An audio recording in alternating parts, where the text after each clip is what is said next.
Well, guys, we are back for another episode of the Liberal Asshole Show, episode 81. And what are today's topics?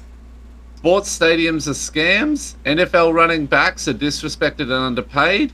Karen Greed shows porn in Congress. Libertarian Party, or should I say Lolbertarian Party, being racist and Ina Turner. Russia and China being more anti-LGBT. Conservatives are now defending slavery because of course they are. And the coup in Niger. Alright, so what do you want to talk about first?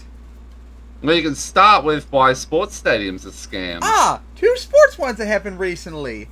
And of course, this is the first video I've ever covered, I think, of Your Name Tree, an awesome sports video YouTuber that does all the big four sports in America.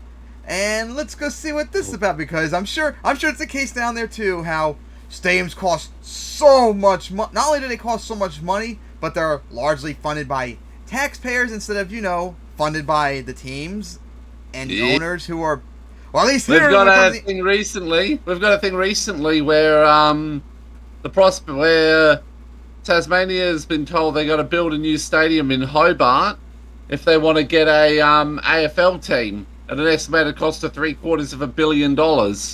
Yeah, like in the NFL, owners in the NFL have billions of dollars, yet they always never seem to fund it on their own, even though they can get all the profits otherwise. Just a giant, or as he says in the video, the great stadium grift. So, Let's get to his video. How about a scenario to start things off? I have a friend coming in from out of town this weekend. Of course he does his sponsorships. I'm not weekend electrical sports that don't have them covet them greatly. Sometimes it gets to the point of desperation. And as we all know, desperation leads to disaster. It's a tale as old as time. A professional sports team wants a new place to play for a litany of reasons. And either the city in question or a new fling bends over backwards to please their target. The soon-to-be former Oakland Athletics are the newest benefactor of the bureaucratic reach around.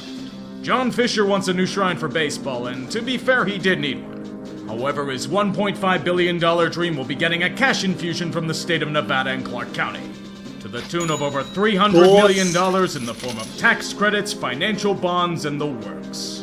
They're also building the park in one of the most sought-after areas in the Vegas Strip. It'd be bold enough, but Clark County also threw a gargantuan $750 million to get the Raiders to come here. Over $1 billion in public spending. All for the privilege of hosting a limited number of events per year. It's one of the finest grifts of our time, where cities throw caution into the wind and be lured in like a bug towards the light. Or you could be, of course, I think he brought up too, because I watched before, SoFi Stadium in LA, where the Rams and Chargers in the NFL play, even though no one gives a shit about the Rams and Chargers in LA, because Los Angeles is not a football city. So all those billions of dollars wasted for two teams that no one cares about, even though the Rams just won a Super Bowl 2 years ago. Roughly 9 in 10 professional stadiums I can give you something else too. At least Australia's a little bit saner in that regard. Though they brought a rugby game to my home state recently. Even though South Australia is not a rugby state, we are an AFL state. And wait, are they both rugby still? Or is it like different leagues? No. South Australia is only the Aussie rules football. We haven't had a rugby team in 30 years. There's not really much interest in rugby in South Australia. Yeah, so it's really just a New South Wales is just an Eastern States thing. And even then really just New South Wales and Queensland. And I'm sure it's the case for an Adelaide like LA, second biggest media market in the country, so we gotta have a two NFL teams there by default. We can't ever lose that opportunity, even though no one cares. Sports have some semblance of public funding, and some go to exorbitant lengths to do it. Two other future victims of this phenomenon are Buffalo and Nashville.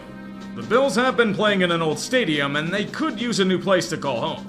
So how does a $1.4 billion masterpiece sound? Becoming a championship contender. At least in the Bills' case, their stadium is now 50 years old, so they're more of a valid reason to upgrade, although they're not going to get theirs till 2026. Tends to ease the financial I think, also reminds me, I read all that, the Tasmania, I'm like, why don't you just upgrade the stadium in Launceston to give it bigger, a bit more people that it can hold, and more modern facilities. Well, a lot of NFL stadiums at least have done that, even the Bills, but of course, that's not good enough. They want, like, the newest stuff, because it's not just about, like, a new stadium because the stadium's old enough. It's prestige, I'm sure you know as well. They want to have, like, the newest thing, so they could try and be like, we're the best, try and bring a Super Bowl there and stuff like that. It honestly better, because Erie County and the state of New York are shelling out $850 million in public funds for it. Yeah, so 1.4, the new Bills stadium's going to be $1.4 billion. New York State's going to contribute $600 million of it. The NFL and the Bills, $550 million. Erie County, $250 million. How about the NFL and the Bills do the whole dang thing? How about that? It's not even half. The Titans, though. They just had a stadium built about 25 years ago, which had over 9 figures of public funding invested. Makes no sense because the stadium's only not even 25 years old yet. Into it at the time. However, either due to cheap construction or the changing whims and needs for a stadium, it became dilapidated. Renovations themselves are going to cost a shitload of money, so why not get the best in the league instead? A $2.1 billion. $2.1 billion right off the bat, and it's in the Titans stadium. I don't even think it's been like official yet, like a proposal, whereas the Bills one just started. But 2.1 at the start. Fully domed, equipped with the best. Gee, back in my day, 15 years ago, new stadiums were only like a few $100 million, and like a few years later, all of a sudden, they're shooting into the $1 billion range. Of the best. Yep. And it'll be publicly funded to the tune of $1.26 billion. So if this proposal, it says it's passed. It says on this article that it passed on April 25th, and that the state would be ready by 2027, and it would cost $2.1 billion, and Nashville would pay $1.26 billion of that. So that's over half of it. And it doesn't even say anything. Yeah. It doesn't even say if the Titans or the NFL are paying for it. And right now, it would be the most expensive stadium built for the NFL yet. Yikes. A record that will probably be broken in the near future. $2 billion. It's crazy on the surface. Could be some more important thing. Threw all this money at them for what? A Super Bowl every 10 to 15 like years? helping poor people. And maybe a few other events in that time frame? Or they're just sending Or at to best cops to 15 massacre days poor a year? people. That's going to generate over $1 billion in revenue? What about Buffalo? They're not even building a dome. They'll never get the big ticket events because the NFL wants a controlled environment. Even for a few marquee events, this is the madness of it all. The spending doesn't really do much to support the local area. The argument that team owners give towards governments helping out with construction is that it's a mutual partnership. The teams they own are seen as destinations for a city, luring in tourism dollars and boosting the regional economy with their presence. Which is true, if you're a sports bar, supermarket, or a memorabilia store. The problem with that theory is multifaceted.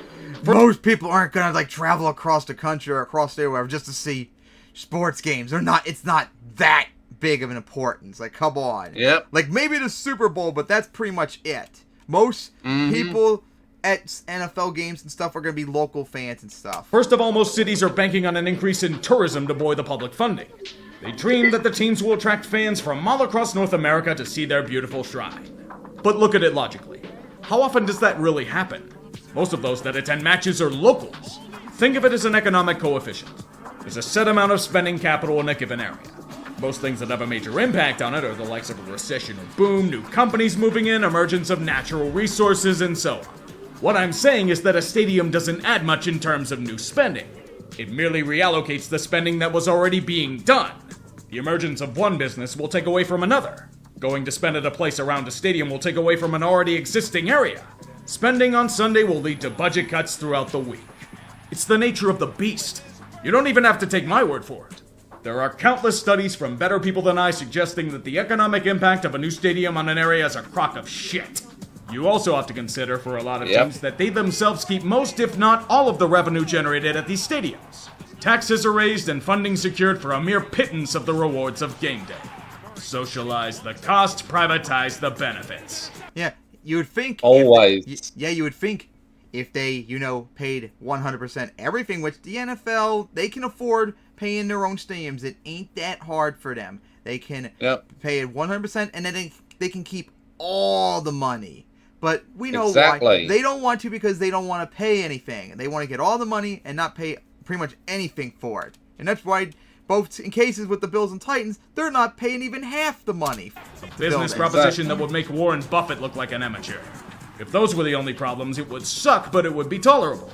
However, there's another factor that's greatly overlooked in initial estimates. Cost overruns. If you look at any project worth a damn, public or private construction usually doesn't go as planned. There are sometimes weather phenomena that ruin things. Sometimes the cost of supply skyrockets through the roof. Or perhaps scale creep comes into view. What's happened at the moment in Australia.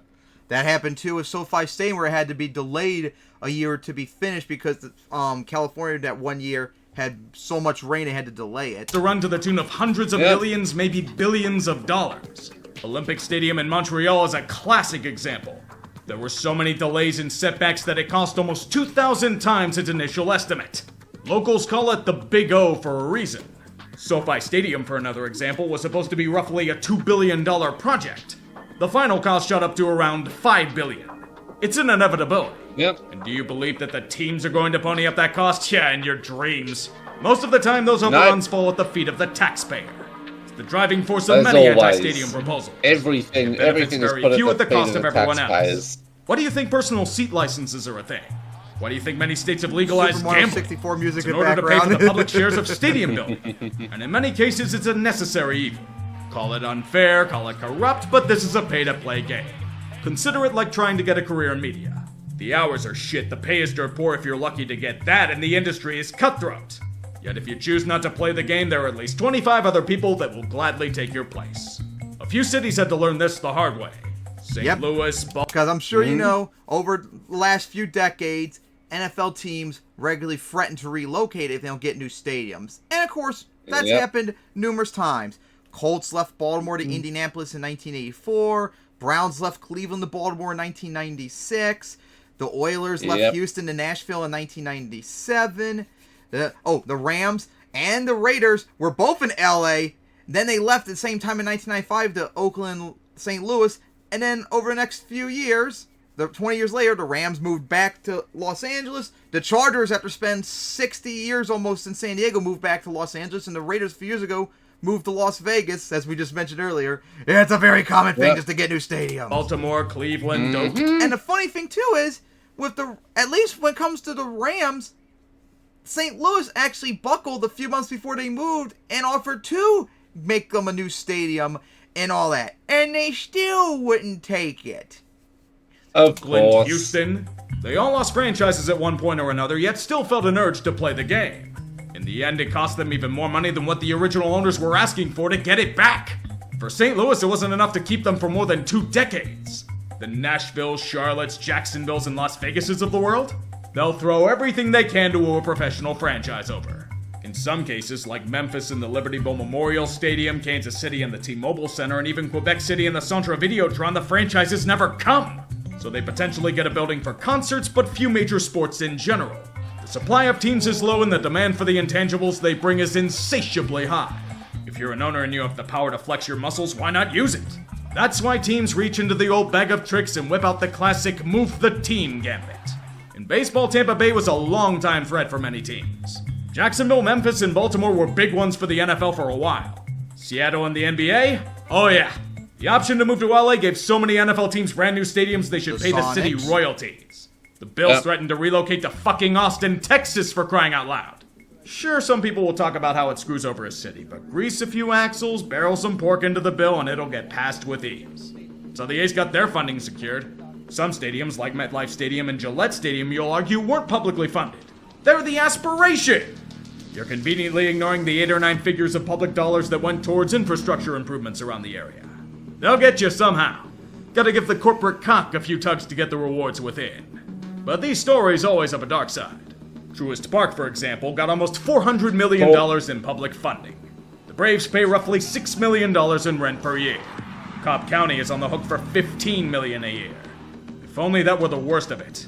Look at Oakland itself. At the peak of Oco, Mount Davis perches over the stadium. The addition that got Al Davis to move back here. And only became another mistake on top of decades of mistakes for the city. It was a $500 million endeavor. And it was never received well by locals to begin with. The only reward it brought about was a further cascade of the city of Oakland into ruin. A monument to corporate welfare and past regrets. Only 25 years after building their golden calf, the Raiders are long gone and Mount Davis is near permanently covered in tarp. The city of Oakland is still paying it off, and will be doing so for a while to come. We'll never something pay else it everyone off. hates? The renovation of Soldier Field. Routinely They're mocked, gonna near universally kill, like, despised by locals, and like it's a- backfired on the city in general.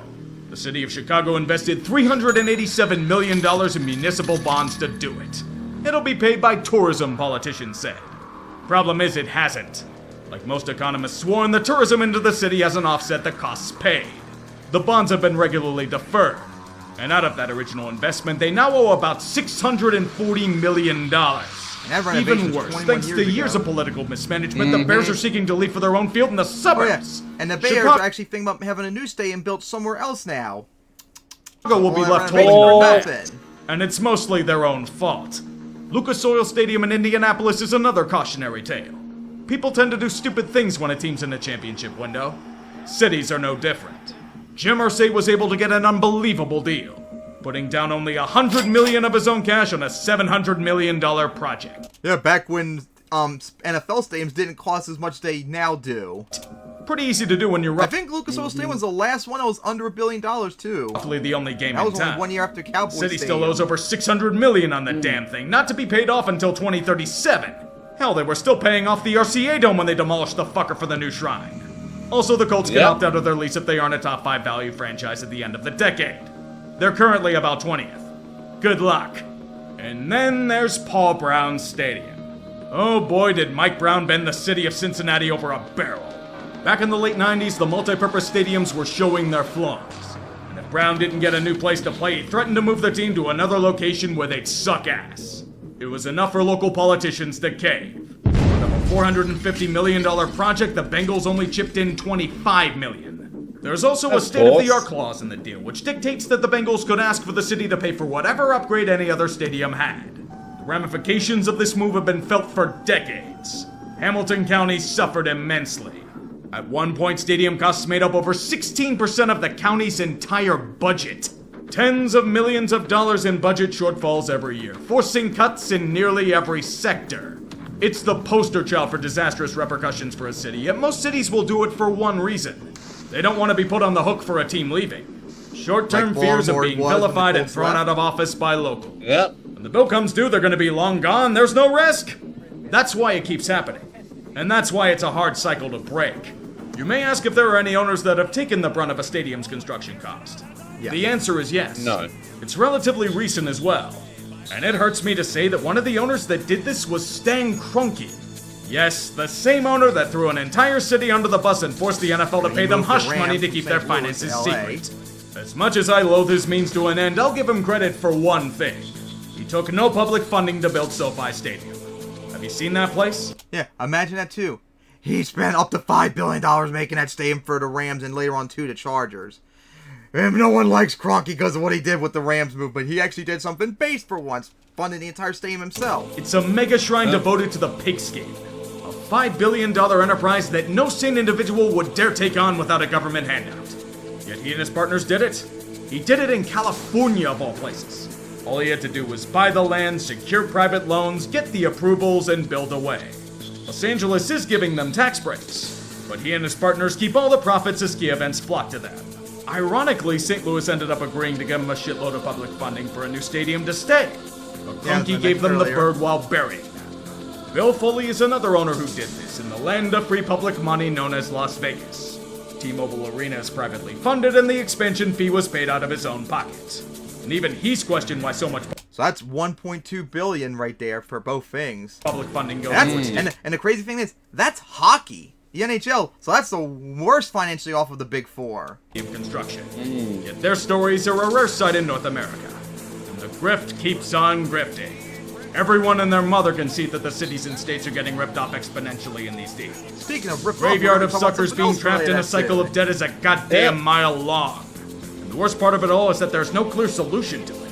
You can scream that the owner should foot the entire bill, take out hefty loans to pay for the endeavor. Which they should. It'd be logical in a vacuum, but it's ignoring the human element. If a city doesn't want to be pegged for a brand new stadium, there are at least 3 or 4 other towns that would spread their cheeks for the honor. The teams are the ones that have the power here. Why would an owner suffer the brunt when he knows he'll get it somewhere? He could even get a state-of-the-art clause like so many teams are getting nowadays. The Siren's Call lures many politicians to a watery grave. Las Vegas, Buffalo, and Nashville are just the newest examples of the victim being lured to a trap.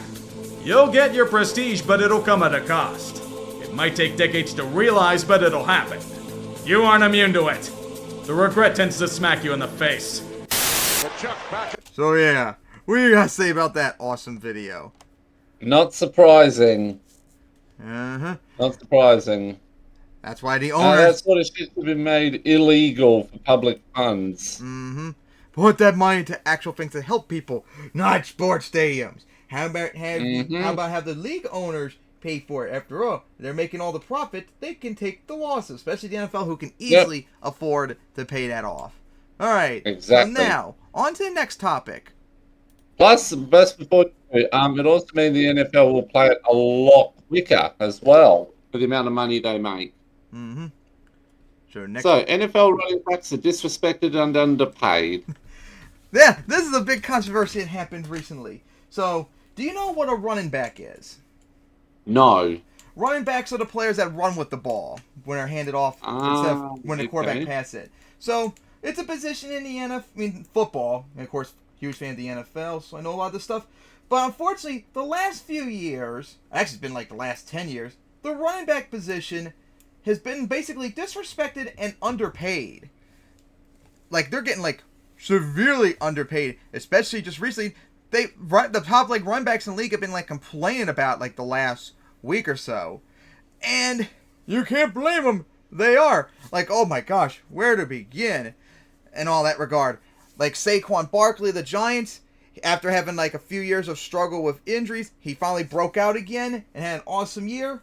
And guess how much he got this time for his restructured contract? Just a one-year deal with $11 million, which is very low for how much he should be getting. You know what's even more disrespectful about that? What? They freaking paid Daniel Jones, their quarterback, $160 million, and he's a game manager at best. They paid a terrible QB, one of the highest paid QBs in the league, yet they can't give one of the best running backs even close that kind of money. Like, see how bad I'm talking about already? Josh Jacobs of the the Raiders, hasn't been getting a deal lately. Jonathan Taylor, after this year for the Colts, he's going to get a new deal, and if he plays good, he should get a whole bunch of money, but of course, they're not. And, they're getting shafted in a lot of ways, too. Even Derrick Henry, who is, I think, one of the best running backs in the league for the Titans, when he re-signed his contract back in 2020, he was only getting like $50 million for the whole thing. That's kind of low for one of the best running backs in the league. So, yeah, there was actually, on average right now, running backs are getting paid less per year than kickers. Freaking kickers are making more money. They usually make the least amount of money. Like, see how bad that is? Oh my gosh. And, yeah. So, now there's two excuses for this, why is the case.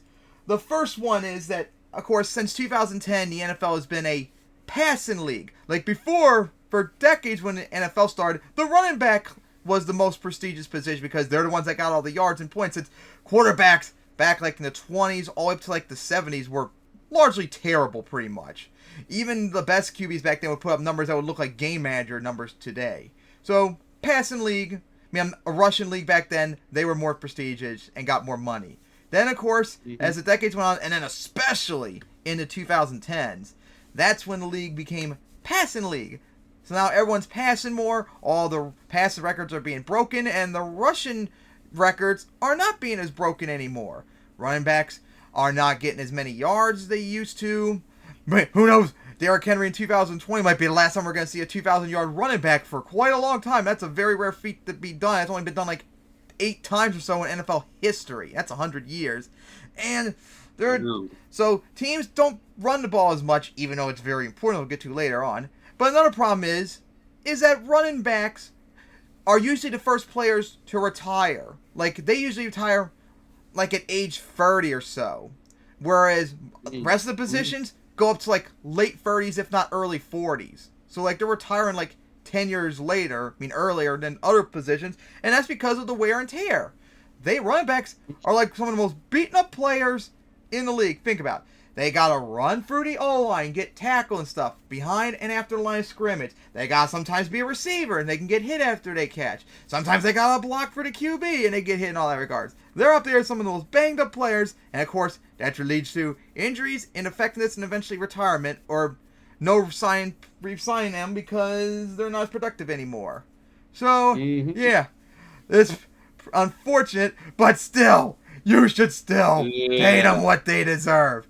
Like, trust me, you need, like, people, like, it's, or as, I think it was Aaron Jones, the Packers, said it recently, I just saw today, it's not that the NFL, doesn't value us, they do, it's just they don't want to pay us for what they value us as.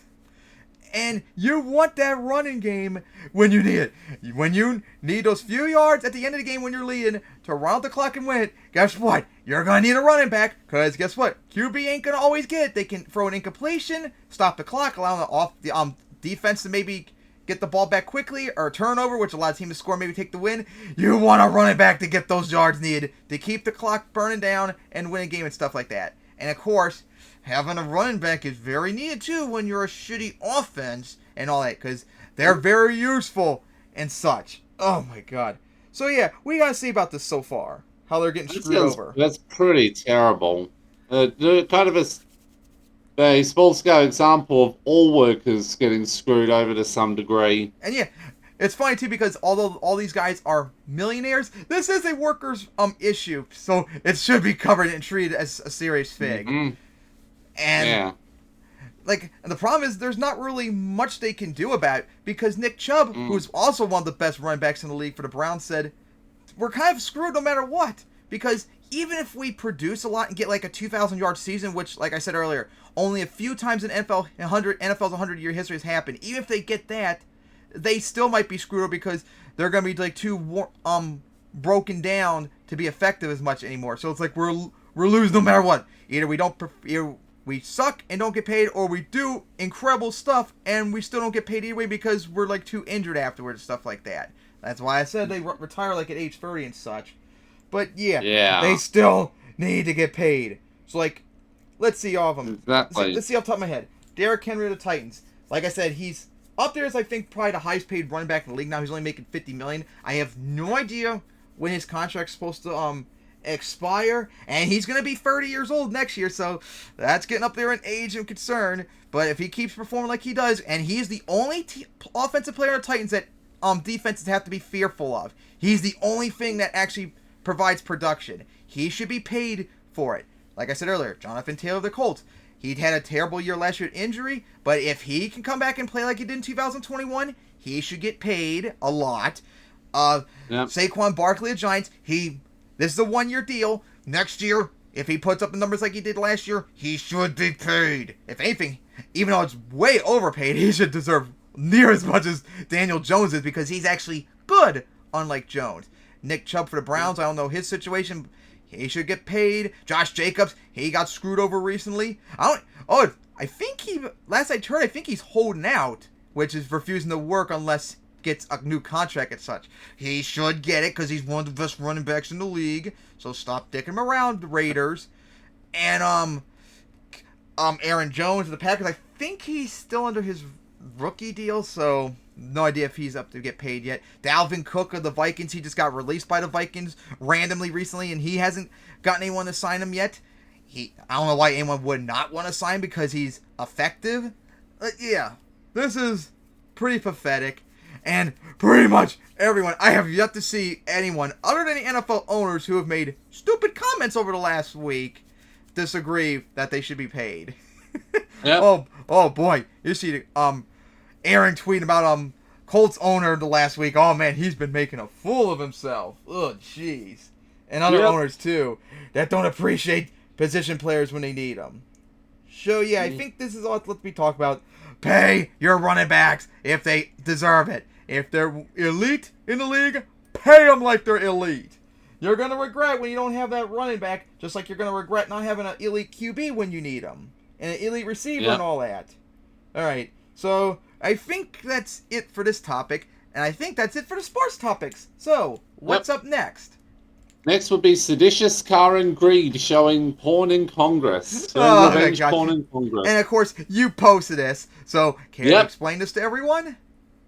Alright, so seditious Karen Greed decided that... Hang on, I'm going to... Yeah, decided that during some hearings about Hunter Biden, I think it is, she decided to get out revenge porn of Hunter Biden. Which is illegal. Yep. But will she face any charges for it? Nope. Oh, definitely not. Oh my gosh. Definitely not. I swear, you conservative Oh, retards are it gets obsessed with even... Yep. Absolutely obsessed with him. And it was the,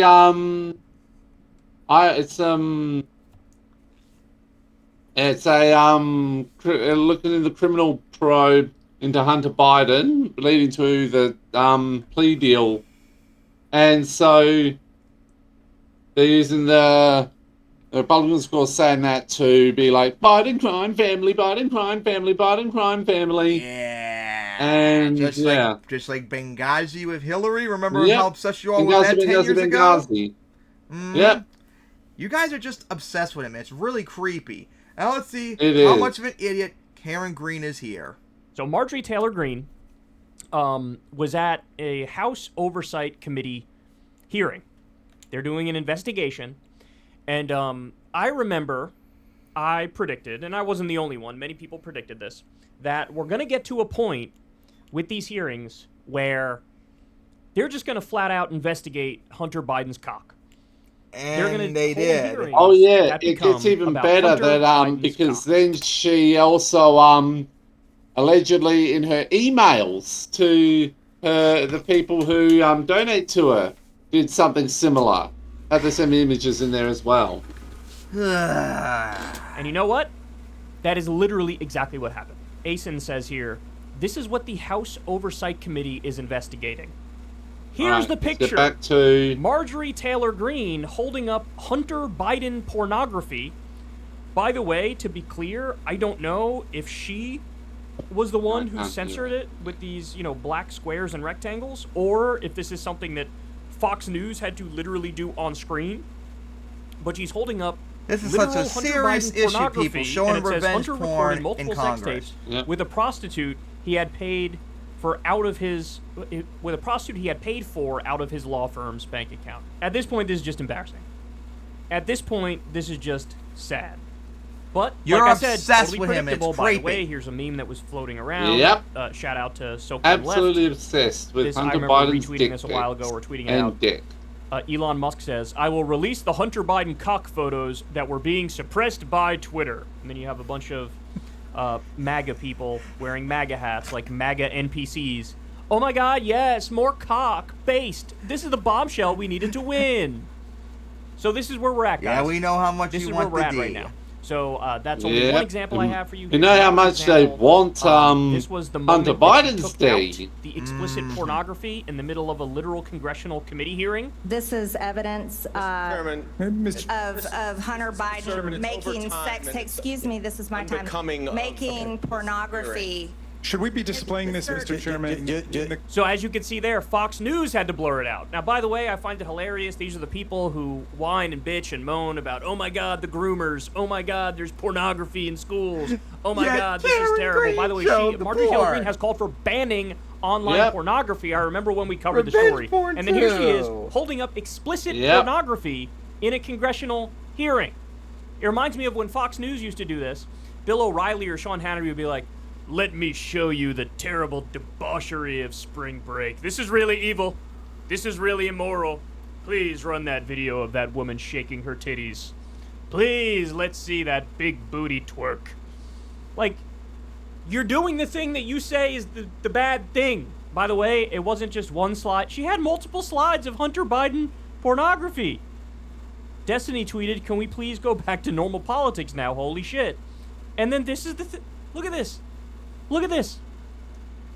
Hunter Biden's dick and some woman that he's sleeping with, her ass crack, is on screen. By the way, this is one of the fatal flaws of the right, is they don't know how to disaggregate, like, legitimate criticisms from stupid fake criticisms when it comes to their political opponents. We had this shit It's with just throw Obama everything for against crying the out wall loud, and hope something remember? sticks. Of So they course. don't understand Yeah. that doing an investigation Really or terrible. going after potential corruption among the Biden family is totally legitimate. Now, of course, you need to come with evidence, right? It should be detailed.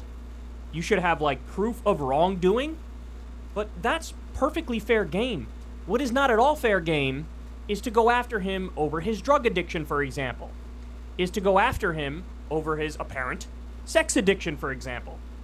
Like, this stuff, Completely lost. this is a violation of anybody's privacy. I can't hear any When of you your got their video. shit put on blast like this in front of the entire country.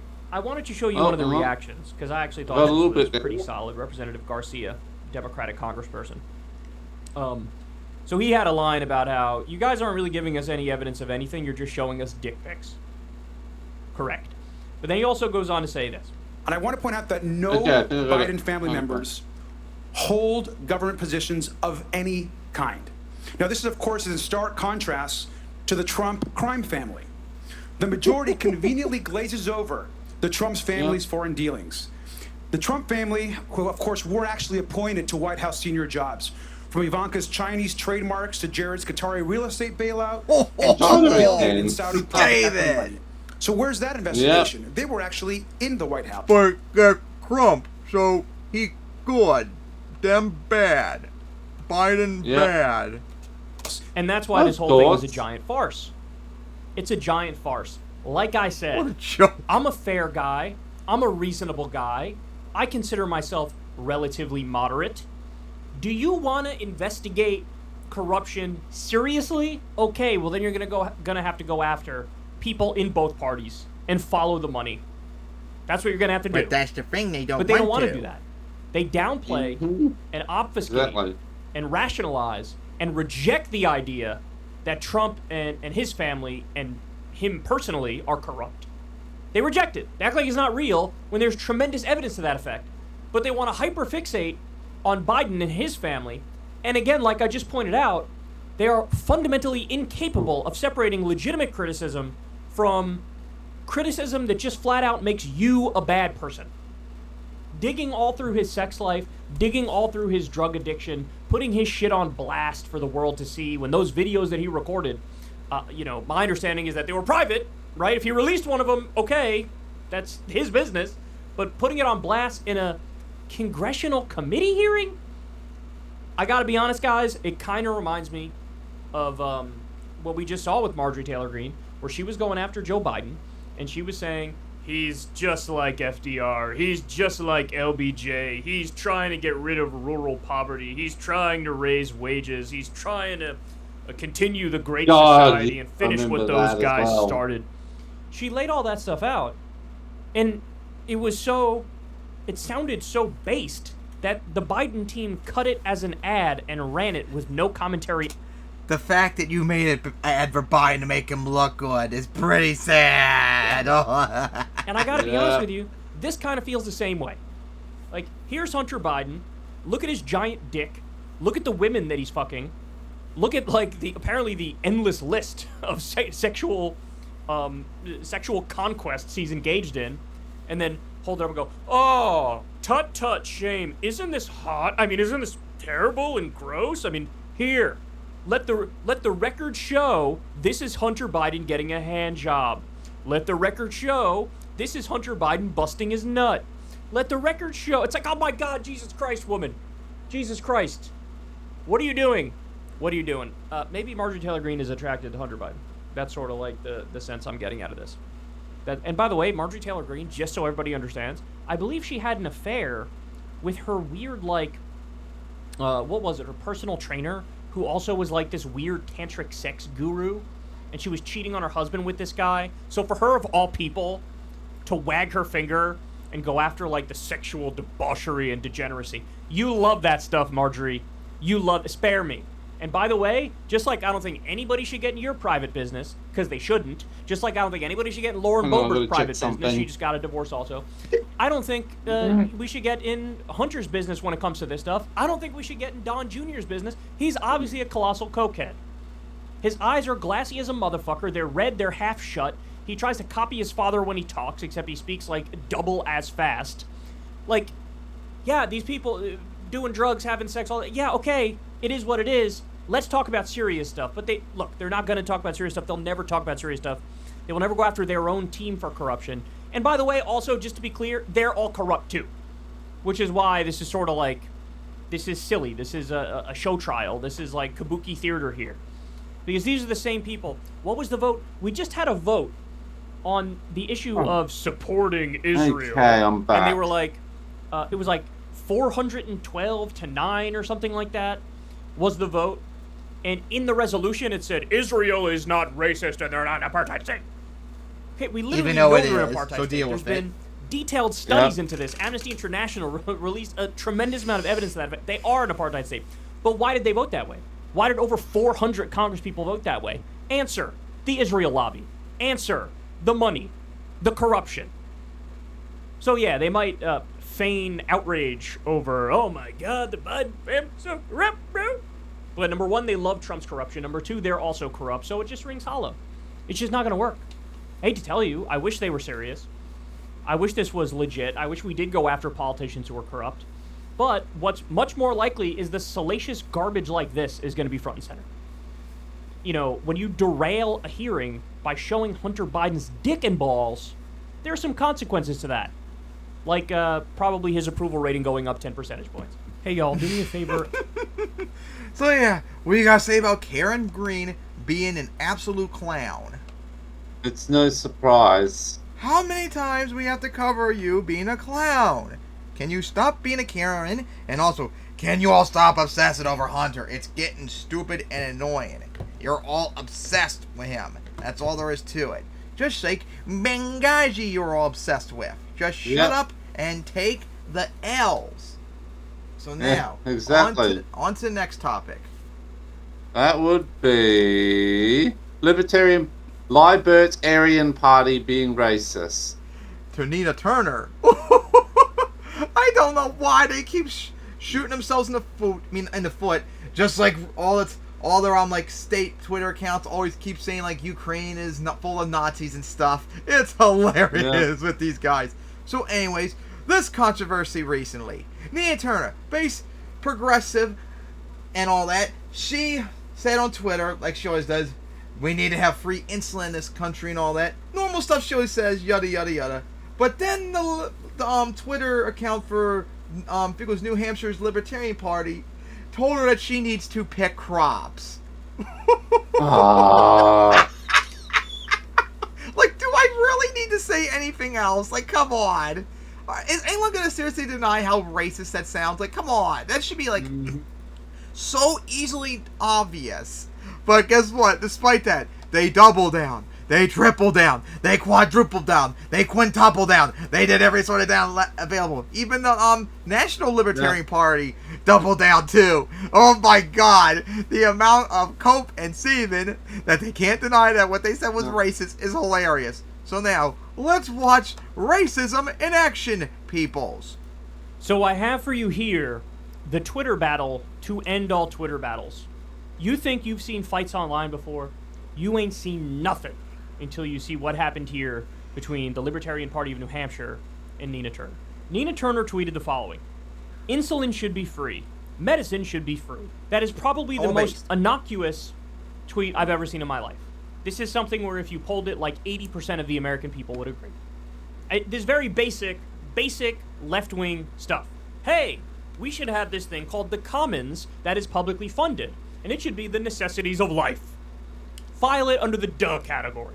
Well, the Libertarian Party of New Hampshire decided to chime in and show their whole ass to the world, and they said, Nina Turner picking crops should be free.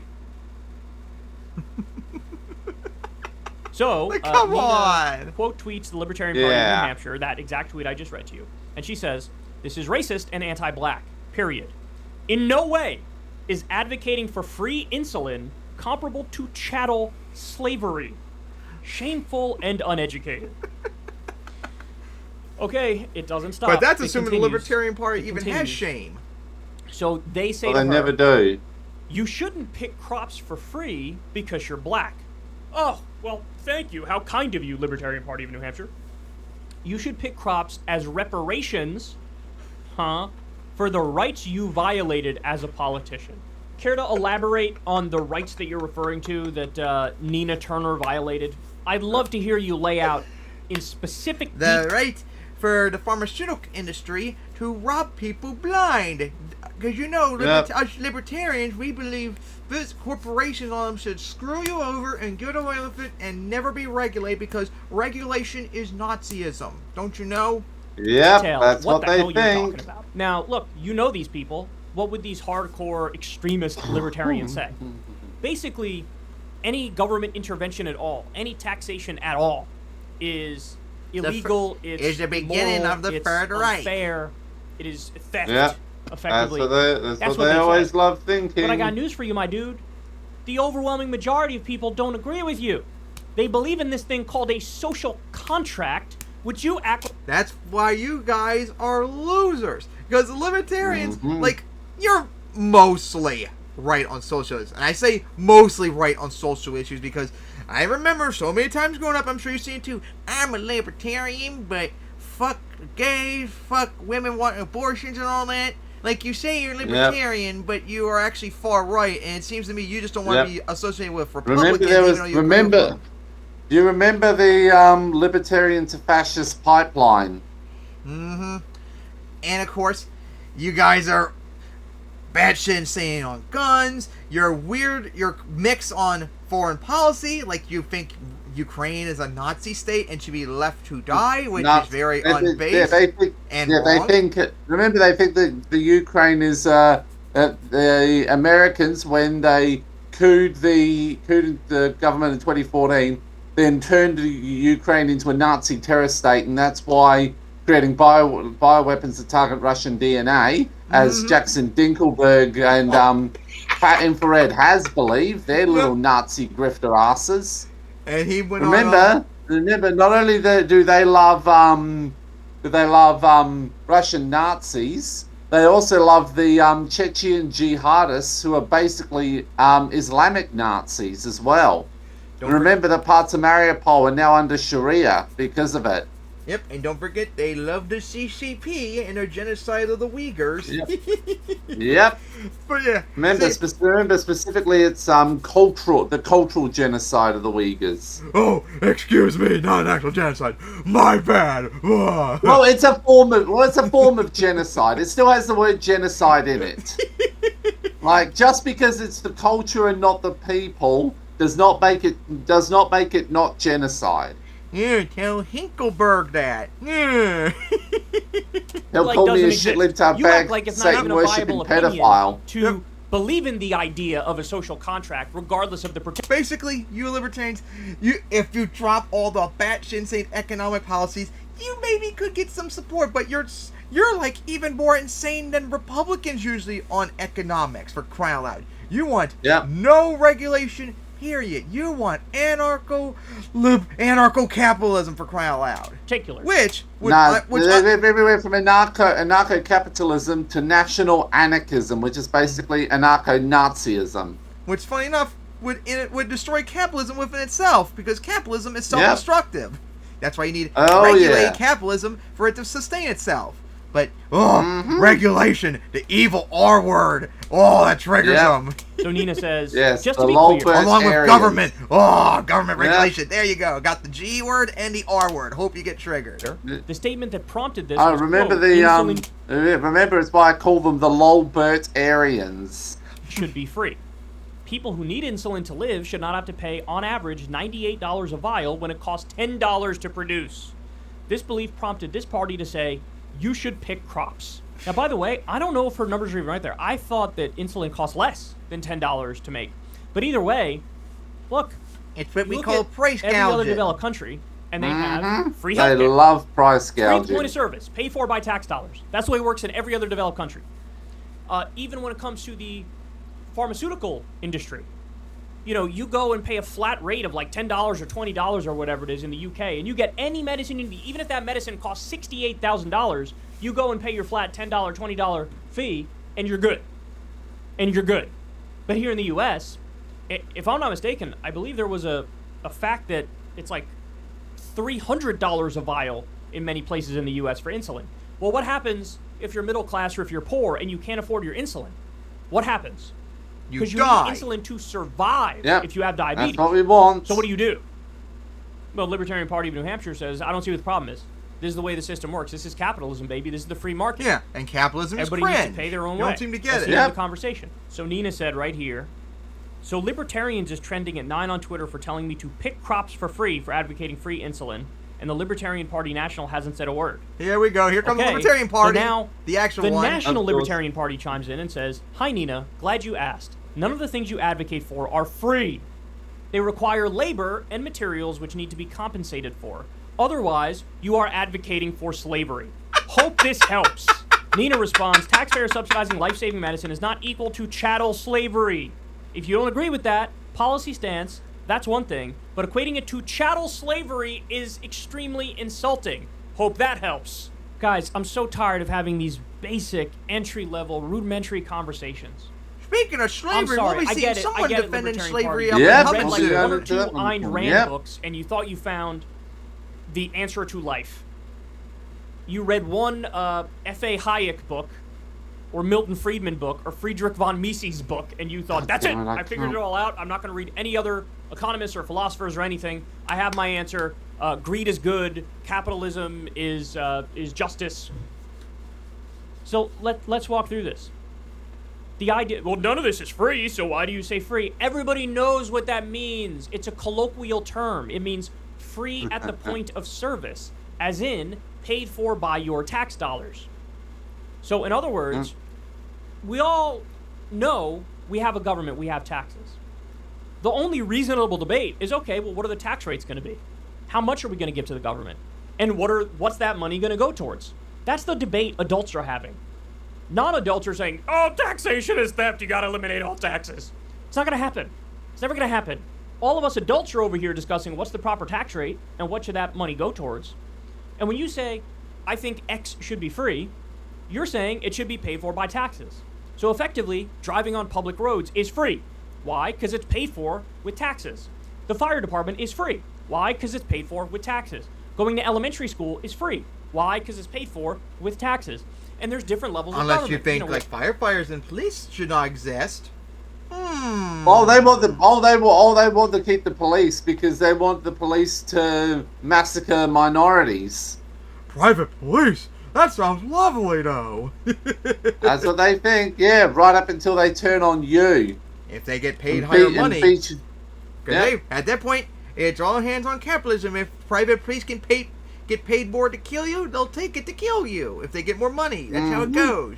That's why you need regulations. Oh, the evil R word and government involvement too. Oh no, the G word. Oh no, they're sweating now. We have local government, state government, federal government, and at different levels, the governments do the government. They're probably things. also gonna see Kyle just to try and mock us. It means it's paid for by taxes.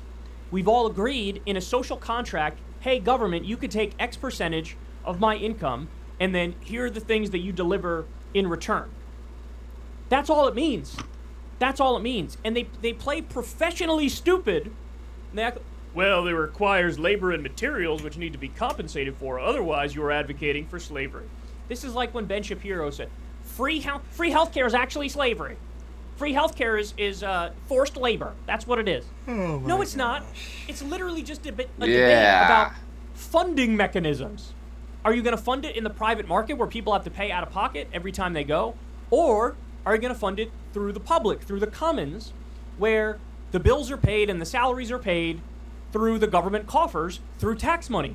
Like the idea that... Which, funny enough, kind of already is, but the pharmaceutical industry price gouge anyway still. So how about we make it ban them from doing that? All government anywhere make ever them illegal. Equals slavery. Oh, that's a base idea. That is so idiotic, ahistorical, and against everybody's normal intuitions. This is why you get laughed out of the room, Libertarian Party. This is why nobody takes you.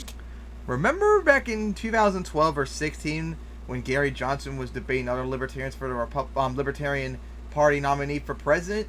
And he was the only one on the stage that actually supported the idea of driver's license. and he was Yes, booed for I that. remember that. Guys, yeah. Yes, I remember The that. Libertarian Party's so insane that they're against driver's license. If you want to drive a car, you should be able to. Even though you don't know how to drive a car and can lead to people dying and all that, who cares? Freedom. Seriously. Yep. It's like when they have the debates and the guys are arguing. Oh, age of consent too is a new thing now. Yes, I read. Oh, jeez. Yep. Basically now, if you're a libertarian, if you're a part of the Libertarian Party, I can now add them to the groups that I consider pedophiles by default. Mm-hmm. For the right of like, bro, no, we shouldn't have age of consent laws, bro. What are you thank you, talking Kyle, about? for bringing it we up shouldn't too. have driver's licenses, bro. Yeah. Wasn't there And a driver's libertarian debate license. one time where somebody showed up naked and they said, it's my right to do this if I want to do this? This is where you guys are. So instead of the Libertarian Party nationally coming out and saying, hey man, we condemn the New Hampshire Libertarian Party that just told a black woman to go pick crops for free, we condemn that. Oh, we understand the intellectual point they were trying to make, but we don't agree with it. Instead of doing that, what do? They double down and hit you with the dumbest Ayn Rand talking points you can imagine. Actually, nothing is free. Me. You know what people mean. Stop being professionally stupid. They're showing their whole ass on the timeline, man. They really are. When the Libertarian It's Party actually never kind of showed their embarrassing. ass. Yep. It's a great example of like Because you self-disenfranchisement. Libertarians are know. lunatics. And Yeah. it shows how cringe the super libertarian phase can be that many young people go through. You know, Ideological like, this is the fanaticism and logical end puritanism. result of that. Yep. These are the kind of fights that you end up picking. Super duper embarrassing. Hey y'all, do me a favor. So yeah, what you gotta say about them telling Nina Turner to pick crops? Well, that's not surprising because they're libertarians, so Let that racism fly. Make you even. yep. I don't know what sounds more sillier and make more likely for them to lose support. Saying Ukraine is a bunch of Nazis or telling a black woman to go pick crops. I'm not actually sure. Oh my gosh. Oh yeah. Or another thing too. Not advocating for no driver's license and no age of consent laws. Yep. Like, come on. Yes, I remember that. Oh my god. Why can you just stop taking L's? It's not that hard. Yep. It's not that hard to be dumb. No, You can be they smart. they love taking L's. 'Cause They almost get off for it. Like, here's the reality. If you want capitalism to be successful, then you need strong government regulation and socialist policies to prevent the worst aspects of capitalism to kill itself. Oh, which, but socialist is Yep. the Oh, third the S word one. too. Yep, I'm piling it on. Yep. Exactly. Yep. You need all those, or else capitalism will self-destroy itself. But if you have strong Yep. regulated capitalism, it thrives. So, eat shit and look at Scandinavia. Regulate capitalism for the win, as always. So now, on to the next topic. That would be Russia, China going more anti-LGBT. But, Harry and Dinkelberg said China and Russia are better than America. Whoa. What's this about? No. What's this? China and Russia showing that they're authoritarian pieces of shit, as always, and hate Yep. the LGBT community? Oof. And of course, remember the Yankee Tanky? Yep, I remember that. And I think it was on Keppels or somewhere, and he had this huge anti-LGBT meltdown.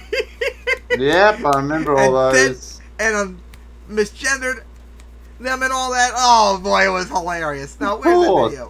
Hey, here we go. Now, you all ready to see how bad Russia and China are going to deny it? Well, here we go. Some wild changes currently happening in both Russia and China, and you can't help but relate it back to what we're seeing here in the US when it comes to LGBTQ rights, but they've gone way above and beyond and further in Russia and China. So this here is in The Guardian. They say, Vladimir Putin signs law banning gender changes in Russia. Legislation outlaws medical interventions aimed at changing the sex of a person and altering gender details in public records. Vladimir Putin has signed legislation that bans people from officially or medically changing their gender, representing a further blow to Russia's embattled LGBTQ community.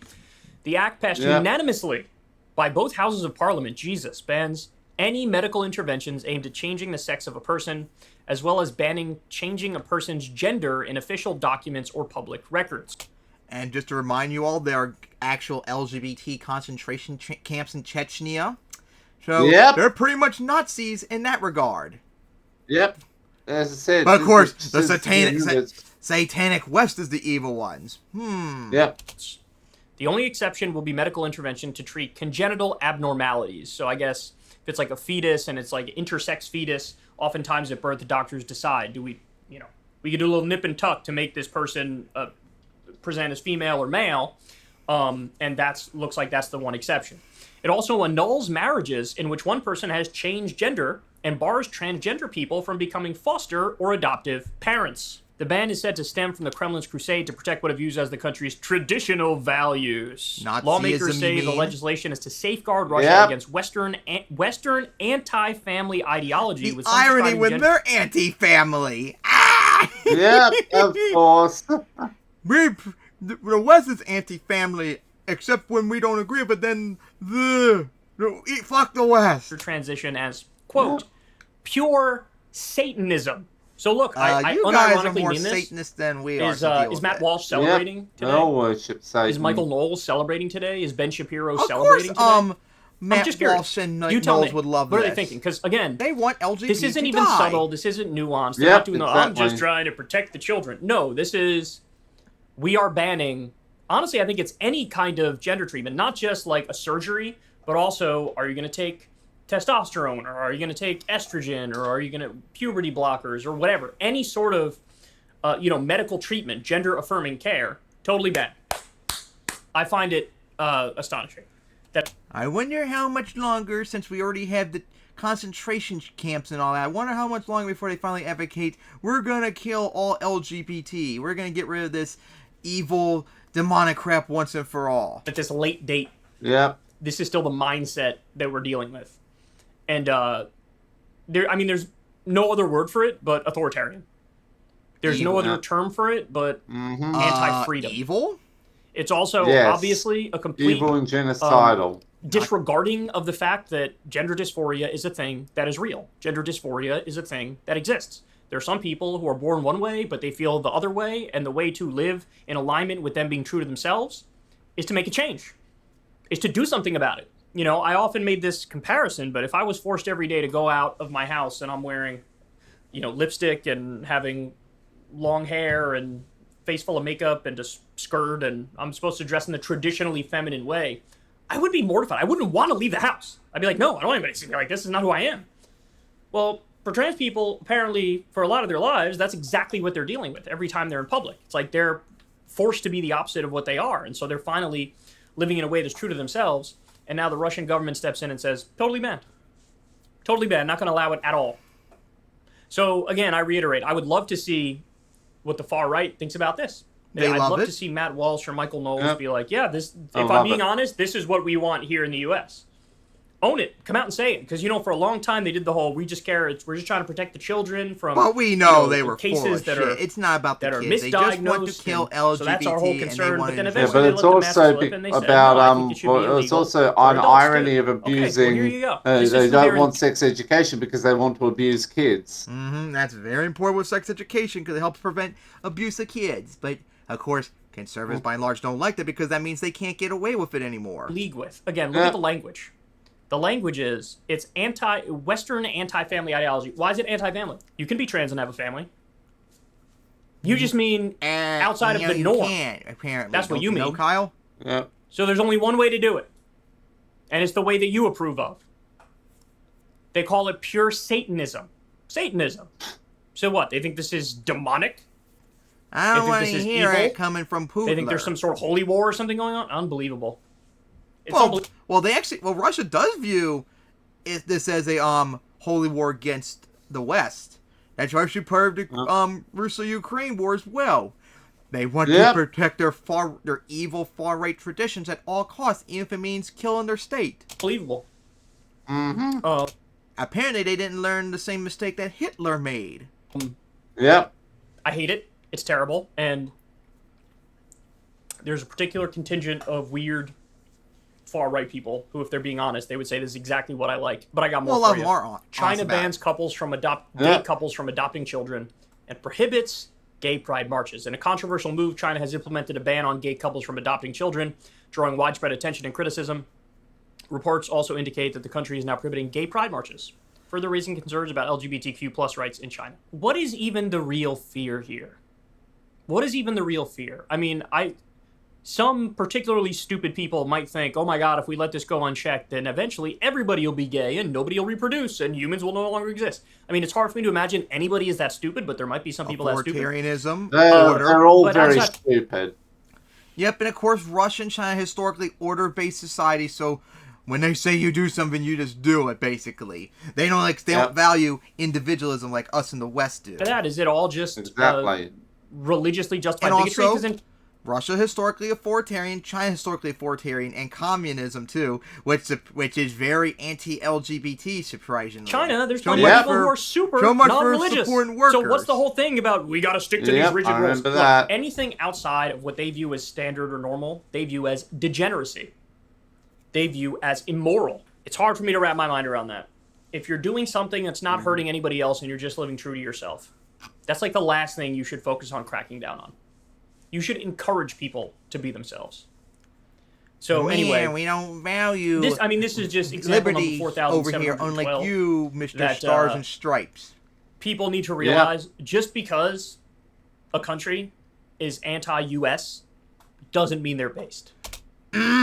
Exactly. So eat shit, stupid leftists and tankies. Just because America bad doesn't mean China or Russia good. Because guess what? As bad as it is for trans and LGBT in America, you're way better off in America than you are in Russia and China. We don't have concentration camps for you, unlike Russia. Yep. We don't ban adoptions yet until the Supreme Court decides to try and do something about it. We don't ban gay pride marches and stuff like that. We don't ban can't remember the other thing that was covered in transitions. That's not banned. And of course, even though it's not LGBT, we don't allow spousal abuse like Russia does. And I'm sure China does too, because Confucianism is incredibly misogynistic, even more than Christianity. And honestly, I think even Confucianism is even more misogynistic than Islam. And that's saying something.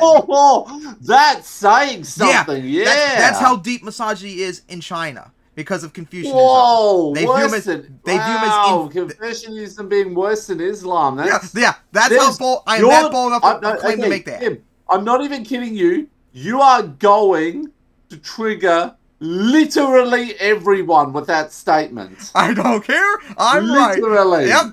And they can keep coping. I'm right. I know about Confucianism, just like I know Christianity and Islam. And guess what? It's pretty freaking bad in China. And that's why you have a shit ton of no women pretty much in China because of your no child policy. You all had men as kids because, women bad. So you can deal with having almost no women in your country. And all the ramifications with increased rape, sexual assault, and all that. Yeah. There's this weird contingent of anti-imperialist people on the far left. Yeah, anti-imperialism, except they support imperialism done to Ukraine, and of course want done to Taiwan, because fuck the Stars and Stripes. Yeah, but remember they also love they love genocide when it comes to that. Uyghurs, they love genocide Ukrainians, with Russia and China. Taiwanese, eventually. And also don't forget that they don't just disagree with the sovereignty of Ukraine. They also don't want Moldova and Georgia to have sovereignty either. Because remember, those arrows from Ukraine, they went into Moldova, and there was another set firing off from Moldova, and I was able to trace it on a rough map of the area, landed right in Georgia. Yep, it's Eastern Europe, the Baltic, the Caucasus, Central Asia for Russia, and then of course you have China with Taiwan, Southeast Asia, Oceania, and of course if they can get away with it, I'm sure both Koreas and Japan too, and they want to involve Mongolia and Central Asia, but that would cause problems with Russia, so they might back off a little bit on that. Plus, they want parts of Russia too, so... And don't India too, as well. India, Though India's probably thrown a few. India will probably want a few countries around their area as well. And remember that their nuclear leader arms. is a Hindu Nazi. Yep. So. But hey, they have nuclear weapons, so they're willing to defend themselves. Yep. Unlike Yeah, other but also countries who have that problem. remember China does too, and so does Russia. Yep. But also remember, most of India's nukes are pointed at Pakistan's nukes.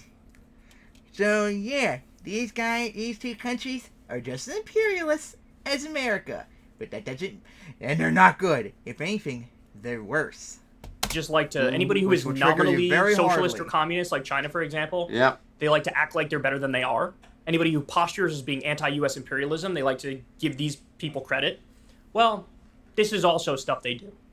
Okay, so it's not like if you are just anti-U.S., you are by definition good and doing good things.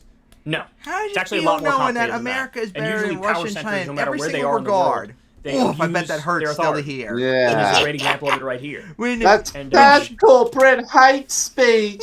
Fucking off, faggot. Yep, America sucks, but compared to you two, we're superior. Come back to us when you're Scandinavia level superior, and maybe we'll talk. Unforgivable, unacceptable, and really, it's crazy that there aren't that many places the world over that are true. Oh yeah, you know what else will trigger tankies? You ready for this one? China is fascist. Yep. So get mad and sulk. Really a haven for LGBTQ people. Type C mole. We need to change that. Need to change it ASAP. Hey y'all, do me a favor. Oh yeah, and G, and guess what, G? Enjoy being considered Winnie the Pooh as well. And go back to ban it again some more.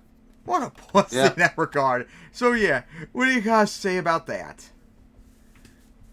That is not surprising. Of course, Russia and China hate the LGBT, and yet so many idiot tankies and leftists support them. Well, tankies are openly anti-LGBT, as we see. Yeah. But leftists, just what is wrong with you? Are you really that anti-America? You gotta support even worse people because they don't like America either? Yep. Enemy of my enemy is not my friend, remember, peoples. Oh, yes, gosh. remember that. That's cringe. Alright, so with that out of the way, on to the next topic. That would be conservatives defending slavery. I brought this up earlier, guys. This is actually happening, and it started with Ron DeSantis, recently, adult death sentence. As he recently tried to advocate. Well, actually, no, I think he tried to pass a law and stuff like that, and he basically made the argument that slavery wasn't that all bad for blacks in America because, hey, they got skills out of being slaves. So when they were free, they had skills that they can get involved in trade and stuff like that. Now, could that be true? Yeah, I'm sure it is true. But that's still not something you should say because it's very easy you're defending slavery in that regard. Yeah. They got skills for slavery, therefore slavery. So Jesse good. Waters, like, it's something you just don't die. I mean, you don't. It's something you just don't bring up. As silly as like, Hitler ain't so bad. He was anti-smoking and he was pro animal rights and stuff like that. That doesn't take away that they're evil. Just take the L.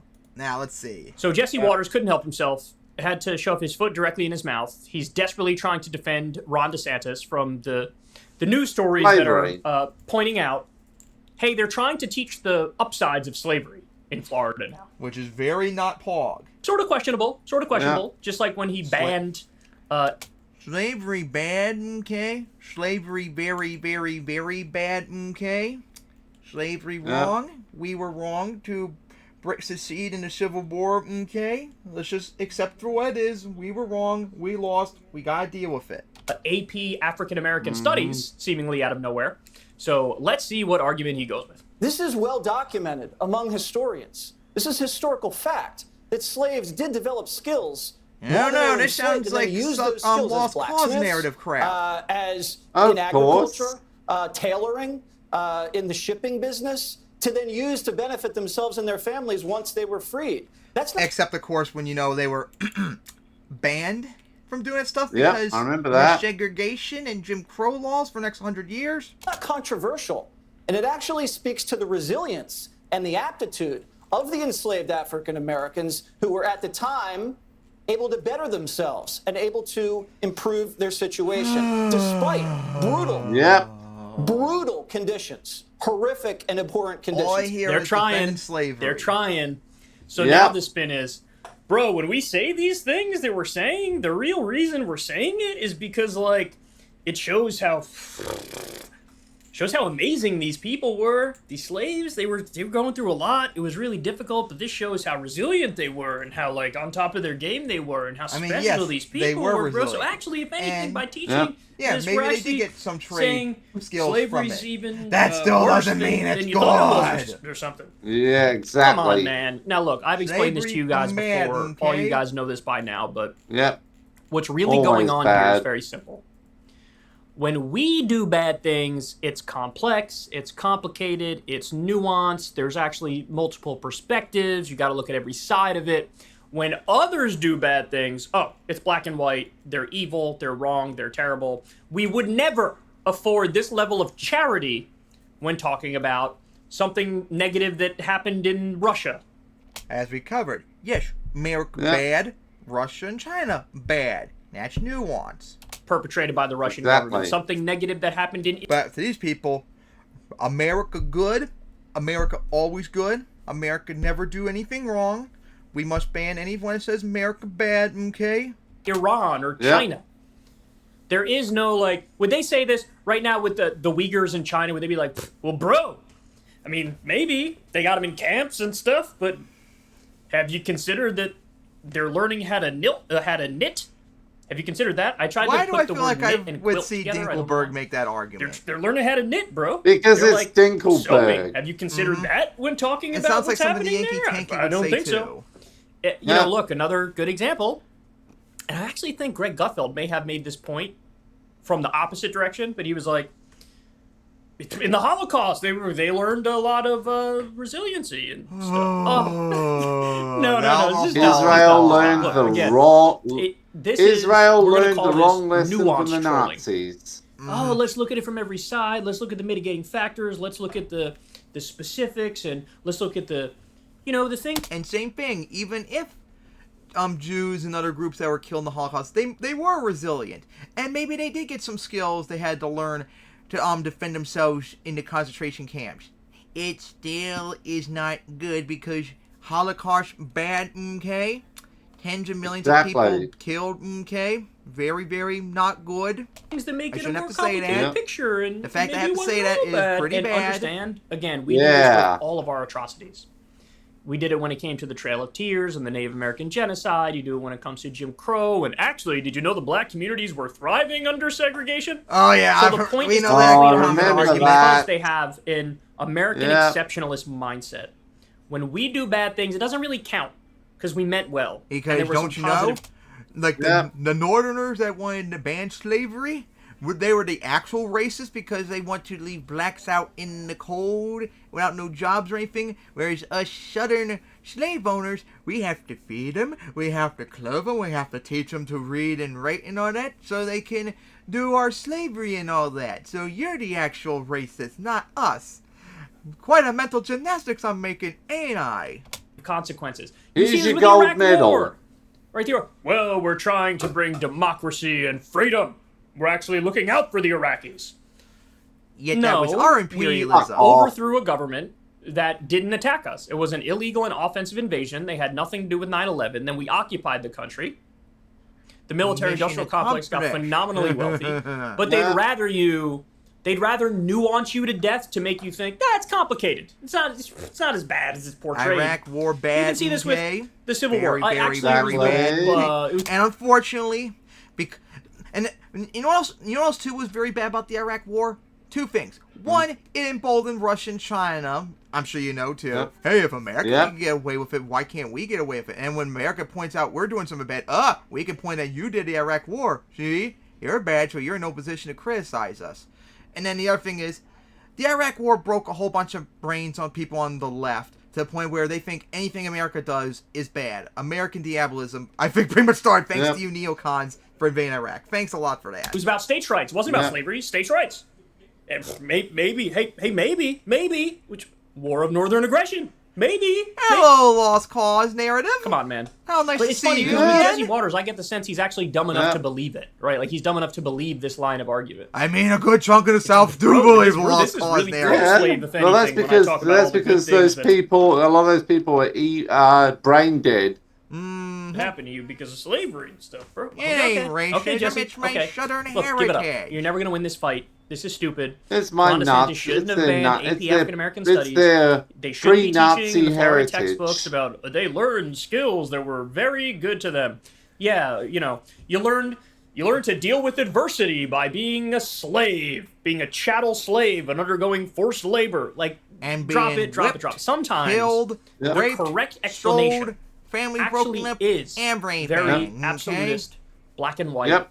Well, they should highlight the moral horrors of slavery to remind everybody, in the same way with the Holocaust, same thing, to remind everybody, yeah, sometimes the answers are kind of simple. And they don't want to do that. Holocaust bad, They don't want to do that. And again, it all stems from a belief in American exceptionalism. When we do it, it's not that bad. When we do it, it's more complicated, it's more nuanced. When others do it, it's evil, it's wrong, it's bad. We do this all day long with international law, right? When we violate international law, it doesn't really count. Hurt that we won for various and you reasons, lost. we're the world police, we're the world sole superpower, we mean well, we're trying to bring democracy, whatever. It's all nonsense, it's all garbage, it's all stupid. And Jesse Waters really is dumb enough to buy his own bullshit, and that's clear. Hey, y'all, do me a favor. So that's 2 times now. In the last week, we've seen Ron DeSantis do it, now Fox do it. Gee, like we've been saying for a while, guys. The conservatives are just batshit insane, and they just want to defend the CSA and all that. Yeah. Absolutely pathetic. Now they're making justification for how slavery was actually good. Oh wait, they've been doing that forever. They're just getting more overt about it. Oh boy. Next thing, they're gonna go full Hinkleberg and go, you know, we would like a repeat of the War of 1812 and maybe take over Canada. Oh my God, he's still obsessed with it over on Twitter too. How is he not banned for wanting to kill Canadians? I do not understand. It's insane. Yeah. So yeah, what do you guys say about the lost cause narrative being full force again? It's no surprise. Oh my gosh. And I guess to you foreigners, it's wild that the South is still obsessed with this after they've lost 160 years ago. No, it is not. It is not. Oh my God. You guys just shut up and take the L, and you lost. Deal with it. So now, on to the next topic. Final topic, Niger coup. Yeah, this just happened a few days ago. And we also need to talk about the conflict in Sudan, because it's been several months. Yeah. So a few days ago... We'll do that next week. Yeah, because I actually wanted to do that this week, but then this pop-up, so I'm feeling like we can't have so much stuff about foreign policy. Let's keep it for another time, especially since nothing really changed with just like the Russo-Ukraine war. But anyways, recently, a few days ago, Niger's government was overthrown by their military. And their president, last I checked, is held hostage at the moment. So, yeah. So this is now the second government in Africa that's had some sort of civil war or coup this year. Because we saw what happened with Sudan back in April. Now in Niger as well.